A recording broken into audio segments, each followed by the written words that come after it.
Today is a new opportunity to live out your faith in an authentic and real way. We welcome you to Different, a youth devotional that challenges you to live the gospel without fear and to make a difference wherever you are. Join us with Benjamin Jimenez on Radio Sentinelas de Cristo from New Jersey. Let's begin. Today's title for January 29th, You Are Never Alone. The eyes of the Lord search the whole earth in order to strengthen them to whose hearts are fully committed to Him. Ismail was born in Accra with the pericope that from an early age he was passionate about music, and especially the Arautos, the king, the headquarters, and at the young age he moved to Sao Paulo to verse his students in the famous music conservatory. The boy's dream was to become a professional musician and a master of the violin.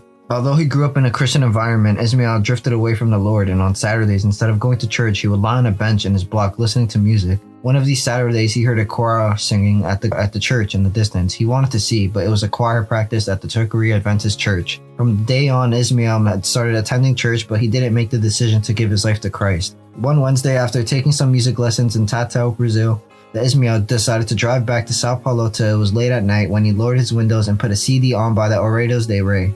He was very tired and even the music lulled him to sleep. Before arriving at his destination, Ismail was full asleep behind the wheel and woke up frightened after feeling his car spin several times off the highway at over 60 miles per hour.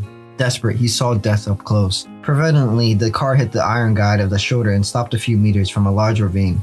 Ismail immediately got out of the car and trembling sat down on the asphalt. Suddenly, without being able to explain how, he heard the song Você Nunca Está Sozinho, You're Never Alone, playing on the car stereo. At that moment, Ismail began to cry, and he was so moved that he began to decide his life to Jesus and dedicate it to Him. A few days later after the accident, Ismail went for a message on social media asking me to baptize him because he liked the bass's voice. On June 21st, 2015, I had the privilege of baptizing him. You don't have to go through an experience like Ismail's to know that God cares about you. Remember today that you are never alone and God will never leave you. He sees everything. He doesn't hide when He sees you cry. Thank you for listening.